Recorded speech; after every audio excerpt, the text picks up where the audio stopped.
Yo me voy a remitir al Evangelio de hoy, donde dice que... Acerque más el micrófono para que lo escuchen. Donde dice que el hombre se separará de sus padres y se unirá a una mujer y serán... Y que lo que Dios ha unido no lo separe el hombre. Yo quiero saber por qué la Iglesia puede anular los matrimonios. Si una vez que está unido, ya lo unió Dios, un sacerdote lo ha unido, nadie tiene el poder para anular ningún matrimonio. Debe saber distinguir una cosa de la otra. Una cosa es el divorcio. Eso no existe en la Iglesia.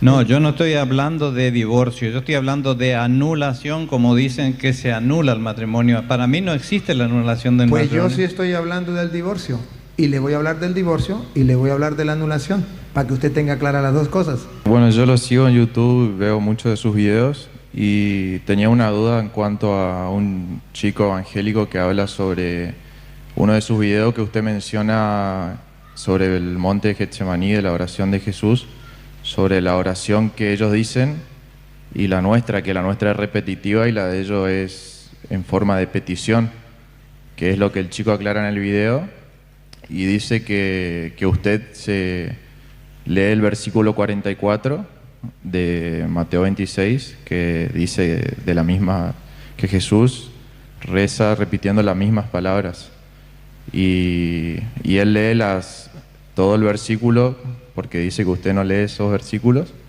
que no sé si lo quiere explicar, que Jesús ora 3 veces, al cual dice las mismas peticiones pero con diferentes palabras. Entonces él dice que usted está equivocado en lo que está diciendo. Una preguntita más en cuanto a la diferencia que hay, no sé si usted tiene uno de sus videos, pero yo no los encontré, en cuanto a la autoridad que los pastores dicen que tienen por ser pastores, y la diferencia de los sacerdotes. O sea, cómo es el origen de esa autoridad que Cristo da a los pastores y a diferencia de los sacerdotes. Yo, como católico, noto la diferencia, pero en cuanto a la fe de haber hablado con ambos, me tiro más para el lado de un sacerdote porque lo siento más así, pero me gustaría saber con la Biblia o palabra o versículos donde diga que al sacerdote se le dio la autoridad o de Cristo. Esa es mi duda, no sé si me entiende lo que... Hola padre, buenas noches. Bueno, yo lo sigo en YouTube, veo muchos de sus videos, y tenía una duda en cuanto a un chico evangélico que habla sobre uno de sus videos que usted menciona sobre el monte de Getsemaní, de la oración de Jesús, sobre la oración que ellos dicen y la nuestra, que la nuestra es repetitiva y la de ellos es en forma de petición, que es lo que el chico aclara en el video, y dice que usted se lee el versículo 44 de Mateo 26, que dice de la misma, que Jesús reza repitiendo las mismas palabras, y él lee todo el versículo, porque dice que usted no lee esos versículos, que no sé si lo quiere explicar, que Jesús ora 3 veces, al cual dice las mismas peticiones pero con diferentes palabras. Entonces él dice que usted está equivocado en lo que está diciendo. Ahí dice, y usted, si usted quiere, usted puede mirar si es verdad o es mentira. Ahí dice que Jesús oraba repitiendo las mismas palabras. Él puede decir que eran distintas palabras, eso es problema de él. Pero si la Biblia dice las mismas, lo puede leer, no hay ningún problema. Si usted ve a Jesucristo, por ejemplo, cuando está, no solamente ahí estaba orando, cuando estaba en la cruz oraba, Dios mío, ¿por qué me has abandonado? Estaba orando con el Salmo 22, estaba repitiendo el Salmo 22, que está escrito las mismas palabras, estaba repitiendo las mismas palabras. Padre, en tus manos encomiendo mi espíritu, estaba repitiendo otro salmo. Entonces Jesús estaba orando con los salmos, oraba con los salmos. La misma Biblia dice que cómo oraban los judíos. Usted no encuentra a los judíos orando simplemente espontáneamente. Usted encuentra a los judíos orando con los salmos. Y Jesús era judío y oraba con los salmos. Ahora, él puede decir lo que sea, pero ahí está en la Biblia, ¿no? Ahora, no sé dónde dice lo contrario. Si usted lo leyó, pues dígame la cita. No, no dice lo contrario, o sea, yo justamente pienso como usted, pero quería saber qué opinaba de porque no hay nadie que le responda, sería. Yo opino que si él lo comprueba con la Biblia, pues créanle. Y si no, ríasele en la cara y dígale, es palabra de Satanás porque no está en la Biblia. Claro, o sea, él dice que sí está en la Biblia, Entonces, porque dice que en las 3 veces que Jesús va a orar al monte, está diciendo la misma petición, pero con diferentes palabras. pero ¿dónde lo dice? Es que si me lo demuestra dónde lo dice, yo le creo, pero si no lo dice, ¿cómo le creo? Si la misma Biblia me dice, léalo, la misma Biblia dice, Mateo 26, 44. O sea, aquí lo que yo quiero que usted comprenda como católico, que lo que es igual no es trampa. Si el protestante me dice a mí, muéstremelo en la Biblia, ¿por qué yo no le digo, muéstremelo en la Biblia? Si él me dice, es que Jesús repetía, pero con otras palabras, usted le dice, muéstremelo con la Biblia, y punto, y se acabó el problema. No, pero es que es lo que yo opino, eso es problema suyo. Entonces usted crea un evangelio y diga, según el evangelio y según Petronilo. Eso es otra cosa. Pero según el evangelio, escuche lo que dice. Los dejó y se apartó por tercera vez, repitiendo la misma oración. ¿Ve? Repitiendo la misma oración. Ahí puede brincar, ahí puede saltar, ahí me puede maldecir, pero no puede hacer otra cosa, porque en la Biblia de ellos dice exactamente igual, no hay ningún problema. Ahí lo que usted tiene que ver es, ¿qué es palabra de Dios y yo tengo que creerle? ¿Y qué es palabra de hombre y yo no le puedo creer? Porque lo que creo en la palabra de Dios soy creyente, y cuando le creo a un hombre soy creyón. Deje de ser creyón y pase a ser creyente. Gracias, padre. Tengo una preguntita más en cuanto a la diferencia que hay, no sé si usted tiene uno de sus videos, pero yo no los encontré, en cuanto a la autoridad que los pastores dicen que tienen por ser pastores y la diferencia de los sacerdotes. O sea, cómo es el origen de esa autoridad que Cristo da a los pastores y a diferencia de los sacerdotes.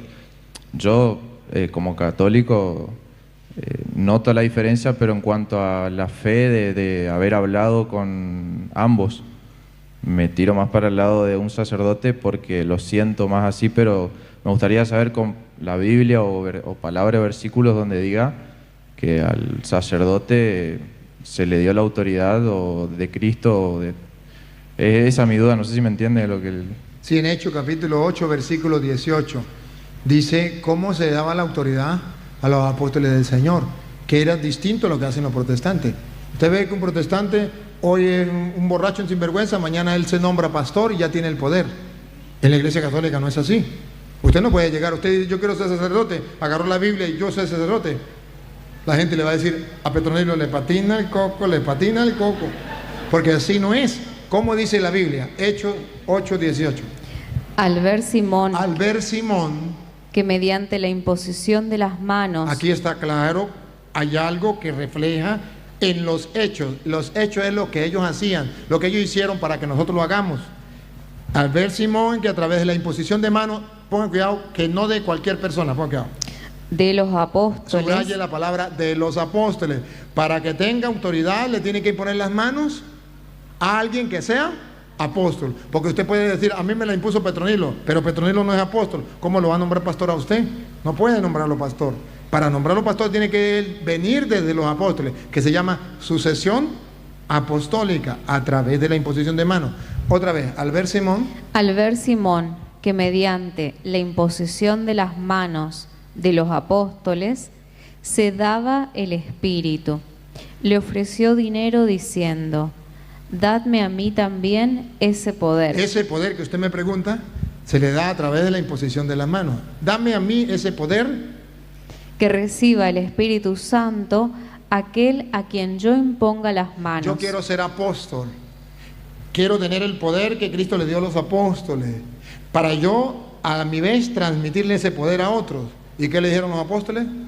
Pedro le contestó, que tu dinero sea para ti tu perdición, pues ha pensado que el don de Dios se compra con dinero. Eso es lo que pasa a los protestantes. Ellos piensan que es un juego, que se puede comprar y se puede vender y que eso sí. No. Según la Biblia, es a través de la imposición de manos de los apóstoles donde se transmite ese poder. Si ellos me mostraron a mí donde diga que se puede dar ese poder de ser apóstol de Cristo de otra manera, que me lo demuestren, pero no lo pueden demostrar. Gracias, Padre. Dios lo bendiga.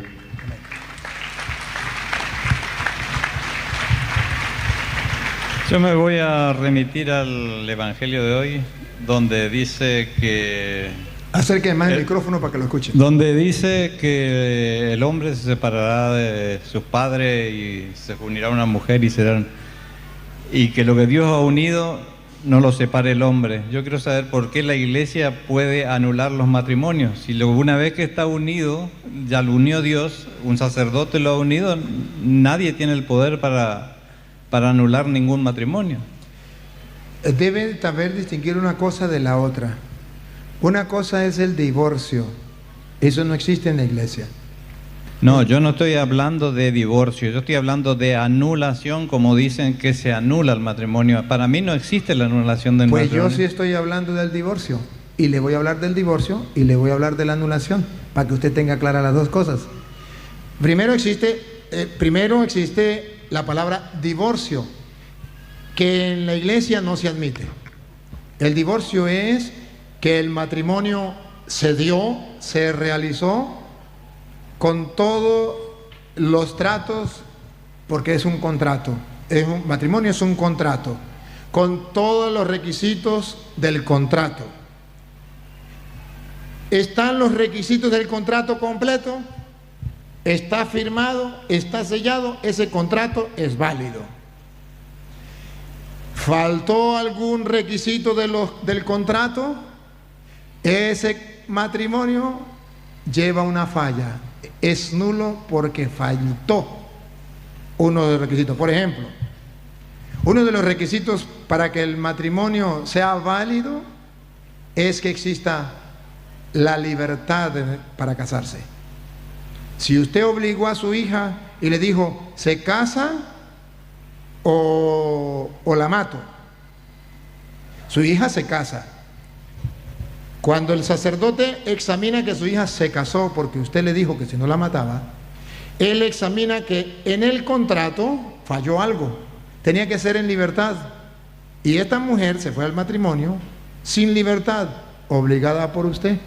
Al fallar este punto del contrato, ese matrimonio ha sido nulo porque cuando se casaron hubo algo que hizo que no existiera el contrato. ¿Qué fue? Usted la obligó. Eso no se llama divorcio. Se llama descubrir que ese matrimonio fue nulo, porque no llenó todos los requisitos del contrato. Otra, el engaño. Usted se casó y le dijo a su mujer que usted era macho remacho. Y después que se casa, resulta que la mujer descubre que antes de casarse usted ya vivía con otros hombres. El requisito para que existiera matrimonio es que no hubiese engaño. Al fallar ese requisito, entonces no hubo matrimonio, por tanto no hay divorcio. La iglesia dice, aquí no hubo matrimonio. La iglesia no está diciendo, los voy a divorciar. Dice, aquí no hubo matrimonio, porque para que haya matrimonio debe haber estos requisitos. Ese es el detalle. Entonces, cuando el católico sabe distinguir entre lo que es la nulidad a lo que es divorcio, no hay ningún problema, porque la iglesia especifica cuáles son los requisitos para que haya un verdadero matrimonio, y Cristo la autoriza cuando dice, lo que ates quedará atado y lo que desate quedará desatado. Es decir, le da la autoridad para que haga el contrato, las normas del contrato. Solamente cuando ha existido el contrato tal y como debe ser, nadie lo puede separar. Pero ¿en qué parte de la Biblia dice que se tiene que anular por esto, por aquello? En ninguna parte. Pero sí dice que Jesucristo le dijo a Pedro, a ti te doy las llaves del reino, lo que ates quedará atado y lo que desates quedará desatado. Y si usted lee, por ejemplo, Hechos de los Apóstoles, capítulo 16, versículo 3, verá que en la Biblia no está todo. Y cuando en la Biblia no está todo, se necesita preguntarle a los apóstoles qué vamos a hacer. Y lo que los apóstoles digan, aunque no esté en la Biblia, se ha de enseñar y eso es válido. Hechos 16, 3 en adelante. Pablo quería llevarlo consigo. Sí, y lea el 4. Al atravesar las poblaciones les encargaban que observaran las normas Escuche, establecidas. no corra. A este hombre necesita que se le explique muy bien. Otra vez. Al atravesar las poblaciones les encargaban que observaran Les encargaban que observaran, no lo que estaba en la Biblia. Pon cuidado. No lo que está en la Biblia, dale. que observaran las normas. Las normas. Establecidas. Esa es la que usted me pregunta. ¿Dónde están esas normas? Esas normas no estaban en la Biblia. Ellos hasta ahora las estaban sacando. Estamos hablando del capítulo 15, que fue el Concilio de Jerusalén, donde sacaron las normas que no existían en la Biblia sobre lo que era la circuncisión, que tenían que cumplir los judíos, que no tenían que cumplir los que se convertían. Esas normas no estaban en la Biblia. Entonces los apóstoles hacen las normas. Y dice, otra vez, repítalo. Les encargaban que observaran las normas establecidas por los apóstoles. Por los apóstoles. Lo establecieron los apóstoles, son normas, hay que cumplirlas, pero no están en la Biblia, pero los apóstoles las establecieron. ¿Y qué es lo que garantiza que si lo hicieron los apóstoles es válido? Hechos capítulo 15, versículo 28. Cuando sacan esas normas, hay alguien que lo respalda. Y es como si fueran ellos mismos. Es decisión del Espíritu Santo y nuestra no imponerles ninguna carga más que estas cosas indispensables. Es cuestión del Espíritu Santo y nosotros. El Espíritu Santo lo acompaña a los apóstoles. Jesucristo les prometió el Espíritu Santo y ellos están seguros. Entonces, estas normas que da la iglesia, nosotros las observamos porque sabemos que son los apóstoles de Cristo que los guía el Espíritu Santo. Y eso se cumple. Sí, pero las normas las hicieron los hombres, como pero los ahí apóstoles. Dice, pero ahí dice la Biblia. Y la palabra de Dios dice: lo que Dios ha unido, no lo separe el hombre. Pregunto, ¿y las normas que sacan los apóstoles se tienen que cumplir según la Biblia esa que usted dice que cree? ¿Se tienen que cumplir o no se tienen que cumplir? Repítalo otra vez, Hechos capítulo 16, versículo 4. Les encargaban que observaran las normas establecidas por los apóstoles. Sigan. Las iglesias se robustecían en la fe y crecían en número cada día. Entonces, cumplían eso. Si usted mirara que las primeras comunidades, Hechos de los Apóstoles, se encontraron con el mismo problema que usted, que en la Biblia no estaban todas las normas. Entonces alguien tenía que dictar unas normas, tenían que acudir a los apóstoles. Ahora el problema es, si no están en la Biblia, ¿cómo lo creemos? Bueno, pues si el Espíritu Santo guía a los apóstoles, nosotros aceptamos lo que digan los apóstoles. Aquí lo que falta es en nosotros los católicos preguntarnos: ¿creemos que la iglesia de Cristo es la iglesia verdadera? ¿Son los apóstoles, la sucesión de los apóstoles viene en la iglesia católica, son guiados por el Espíritu? Si la respuesta es sí, pues entonces lo aceptamos. Porque la misma pregunta yo le puedo decir a usted: ¿cómo sabe usted que el Evangelio de San Mateo es palabra de Dios si la Biblia no lo dice? ¿Cómo sabe usted que San Lucas es palabra de Dios si la Biblia no lo dice? O búsqueme un capítulo y versículo donde diga que eso es palabra de Dios. ¿O dónde están las normas que dicen que el matrimonio puede ser anulado por tal cosa? Exacto, eso no lo dice en la Biblia. Cuando no lo dice la Biblia, ¿por qué creemos que el Mateo es palabra de Dios si no lo dice la Biblia? ¿Por qué creemos que San Lucas es palabra de Dios? Porque lo dicen los apóstoles. La iglesia de Cristo lo dice, nosotros lo creemos. Y ahí el detalle. Por eso es cuestión de fe, de creerle o no creerle a la iglesia de Cristo.